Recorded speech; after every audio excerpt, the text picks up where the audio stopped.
Hey everybody, so today is another fragrance related video. We're going to talk about switching out my perfume rotation. It's time, I'm ready, I'm excited, and let's do it. So we'll start with the previous perfume rotation. A fragrance that is leaving is this really beautiful fragrance. I would love to keep it, but I'm just excited for other scents. Right now it's Aqua Allegoria Floral Nymphaea by Guerlain. This was a limited edition Aqua Allegoria scent. It's difficult to find right now. I have a backup looming. I really love this fragrance. This is my second bottle of it, and I was able to secure another bottle. So in total, I have this one and another one in the dark spot waiting for me to open it. But this is a gorgeous floral honey scent, very beeswax based, and it's just an absolute joy. It's not supposed to be, I don't think, an Aqua Allegoria. It's not one of those supernatural soliflor like scents. I think this is quite complex for what it is. It is a floral scent with a ton of honey. It's the most beautiful honey, but it's not a processed kind. It's not a kind that comes in a jar. It's rather honey that is in the beacon, that is in the comb still. So tons of wax there as well. Very nice. Very beautiful and unique scent. I really recommend you seek it out if you're a fan of the interesting florals, interesting white florals. I loved it, and I did put a good dent into the bottle, so I'll be putting it aside for now and focusing on some other scents. I will also be putting aside Lovely, and that was in the previous rotation. I did not really reach for that very much. That was not the best choice for my rotation. It's rosy musk, quite artificial, a bit of a plastic feel to it. It's very abstract. It's an idea of a rosy musk rather than the true rosy musk that, for instance, what Narciso Rodriguez makes. That's much more natural smelling. This is a bit more artificial, but I like that. I think it's very modern. It's a modern romantic scent, and I think it was done very well, especially for the price point. It's unbeatable virtually. However, I don't think it's safe because not everybody likes this kind of an artificial musky rose. I love the scent, but I was not reaching for it. It was not a pick that I was happy with. I did leave it out, but I kind of reached for other fragrances that weren't necessarily in the rotation. I used it a bit, but as you can see, not a huge dent. I didn't progress very far with it. Then I finished a fragrance. You'll be able to appreciate how difficult it is sometimes to finish fragrances, but I seem to be flying through mine. Especially if I like something, it's really easy for me to actually finish up an entire bottle. And this has happened with this one. This is La Vanilla Laboratories Vanilla Grapefruit. I've raved about this in several rotations, and I've made a video about this fragrance as well. This is a really nice, kind of a soliflor, really a two-note fragrance. It's a beautiful, edible, yummy vanilla that is it is fluffy, really quite lovely, very sweet, very foody, I would say. And it does have a citrus aspect to it, but it's a little bit bitter, but the citrus isn't dominating the fragrance. It's really a vanilla fragrance, like most of La Vanilla's range. That's what they focus on. That's the namesake of the company. So I really enjoyed this. I finished it up. I will be repurchasing it in the future, but not in the near future. I would like to work through some other fragrances, and I don't feel immediately drawn to repurchase, only because I'm kind of a little bit tired of it. I need a break from it, so I will repurchase in the future when I want to get back to it. But I do think it was a really worthy buy, and I do recommend it for lovers of vanilla. Next, I have my Zara fragrance in Radiant Woods. This, I've been informed, is a dupe for Dolce & Gabbana Light Blue, which I have. I did not realize immediately that they were dupes. Then I smelled them side by side. I might do a video comparing the two, but yes, they're very similar. I don't think they're direct dupes. I don't think they're identical. I do smell differences. But it's the same kind of powdery citrus with a bit of flowers and a bit of sandy, sort of beachy smell. Not beachy in terms of like a, sunscreen scent, but rather just the dryness mixed with wetness of the ocean. It's very interesting, and it's very fresh. It's very easy to wear. I didn't put a huge dent into the bottle, but I certainly did use it a bit. I really enjoy it. I do think it's very similar to what light blue does. You certainly don't need both in your collection. They do very similar things. This one lasts a lot less than light blue, and light blue goes into a much more powdery citrus scent during the wear. This one just tends to dissipate and disintegrate. It keeps the floral aspect going for longer. So I would say, I don't think they're dupes, but I think they're similar enough that one can be replaced by another. Yes, I agree with that.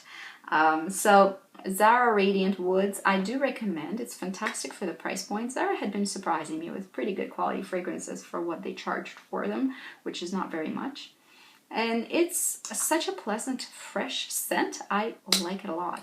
I like it enough to keep it for the next rotation, especially it's wonderful in warmer weather because it's not a suffocating scent, because the longevity is really not very, impressive. It does work well with really warm weather, or when you just want a refresher, you can respray it very easily. Now this specific bottle is quite big. It's 100 mils and it does not travel very well. It's an eau de toilette, so of course the longevity also we're not expecting to be tremendous, just because it is an eau de toilette, not an eau de parfum. But I will be keeping this in, so I am loving it enough to do that. 3 other fragrances that I wanted to add to the rotation are 2 of them I kind of have been reaching for and using, and this is why they're coming into the rotation. I really was craving them. First of all, La Petite Robe Noire in the eau de toilette version. This is Eau Fraîche. This is a more recent release, not the most recent release from the La Petite Robe Noire range. This one I've done a review on, so if you're interested, you can look for it in my playlist for English-speaking fragrances, English language fragrances. But what I have to say about this one is the fact that it is not really a Guerlain product. To me, this is a Burberry fragrance for me. It's very versatile, fresh, somewhat almondy, a little bit green, a little bit floral, watery, does not hold its own for very long. It's an eau de toilette as well, so of course, again, we're not expecting tremendous longevity, but it's so freaking wearable. It's just, you can throw it on and go anywhere, like most of Burberry fragrances. That's what they deliver. They deliver wearability, ease, casualness to it, but it's not casual fragrance by any means. It's just easy. It's easy to throw on and wear anywhere. So it's not occasion wear by any means, but again, very, very fresh, very easy, summery fragrance. And I've been reaching for it a ton. I really have been. And you can see, because from my review to now, it's been a couple of weeks and I've really dented it. So I've definitely been reaching for this particular fragrance. I appreciate it. I don't know whether I would repurchase it. I think the price tag is a little too steep. The quality is not really there. To say it's a Guerlain is a little bit, you know, I was disappointed in the fragrance, given the fragrance house it comes from. I did buy it because I liked it enough to buy it.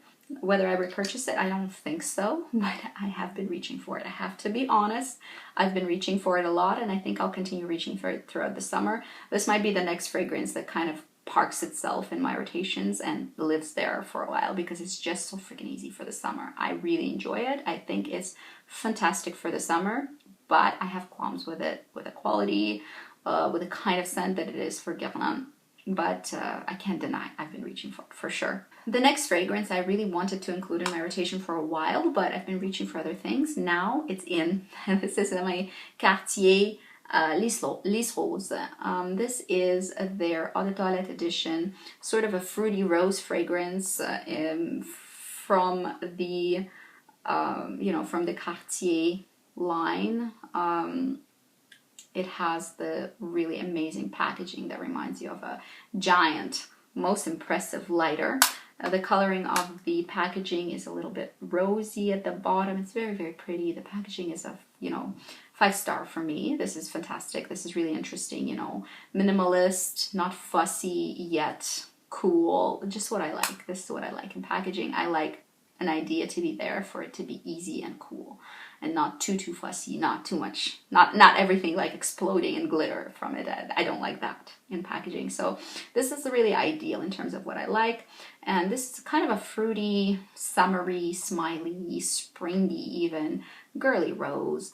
I really enjoy this fragrance. I've been testing it for a couple of years. I've had multiple sample sizes. I finally shelled out for it. I think it's really a great fruity rose. Nothing serious, Nothing serious over here whatsoever, but Cartier does not do horrible quality usually. In keeping with that, I think the quality of this fragrance is pretty good. I want to wear it longer to have a more in-depth and heartfelt review, because I do like to really dig into my fragrances before I speak about them. So this one you can expect to see pretty soon in a review, and we'll talk about it when the time comes. The last fragrance I wanted to add is this one. This one I recently filmed a review for, and I was really reaching for it. Not a huge dent, but I've used it a bit, and I really kind of like it a lot. My husband loves this one too. This will take the place of a sweet fragrance in the rotation. I always have like a sweeter, maybe date night, maybe sexier fragrance. This is it. This is a musk amber fragrance, which is an interesting combination, and those two notes don't usually come out to play as dominant notes within the fragrance. It lasts right through. Very sweet, very ambery, a kind of edible scent, to be honest, which I don't usually go for, but I like to have at least one in the rotation for this particular function. It is a luxe for sure. This is liquid cashmere. I did not tell you what it is. This is liquid cashmere by Donna. This one I think is a luxurious. For this one I did a review already, so please look it up in my playlist, and you will see the Donna fragrance review. It's going to be this one. I urge you to go there, and I share in detail what I think about it, but the sweet, luxurious leisure perfume is what this is really telling me. This speaks to me in that regard.